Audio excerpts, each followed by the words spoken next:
Hello, Aquaman here, and welcome to part 2 of this segment on water, our most precious resource. In this segment, I will be explaining how our water supplies are affected by the environmental issues discussed in our first segment, and where our water actually comes from.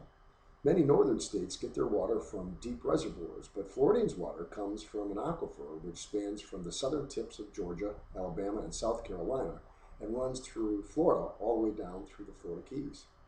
Floridians are fortunate to live on top of one of the most productive aquifers in the world, which spans some 100,000 square miles through underground caverns. Unfortunately, Florida's aquifer happens to be very shallow as well, particularly in central Florida, where it can be just a yard or so below the surface. This makes Florida's water extremely susceptible to the chemicals and bacteria above the surface, which in turn requires a significant amount of decontamination to be done at the water treatment plants.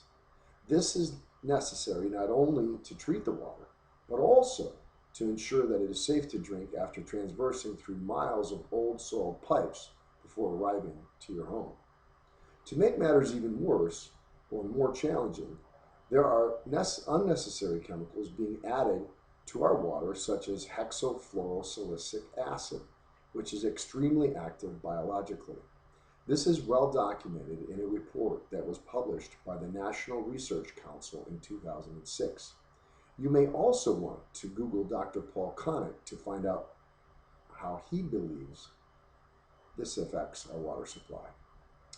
When these chemicals are added to our water supply, the mixture with the organic matter in the water, such as cow manure, new chemical compounds are created called disinfectant byproducts, or DBPs, creating what is often referred to as a Molotov cocktail.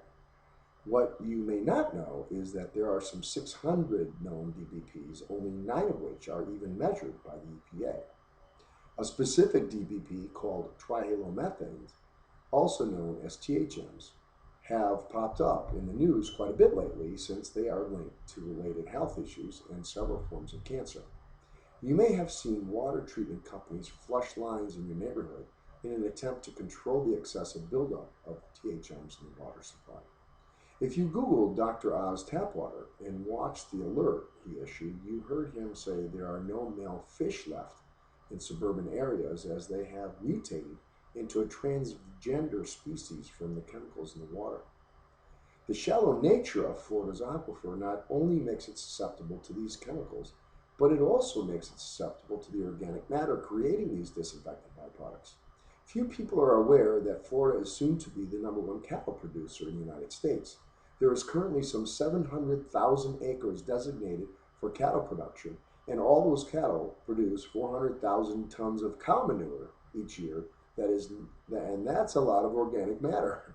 As Floridians know, it rains a lot in Florida, so all that cow manure not only works its way into the aquifer, it also affects things atmospherically through acid rain, contributing to harder and harder water as well.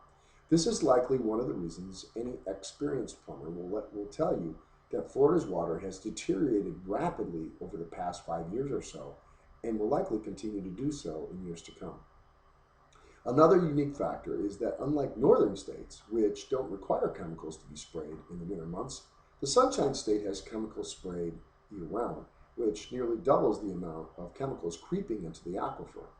We hope this gave you some insight as to where our water comes from and how some of these chemicals creep into and affect our water.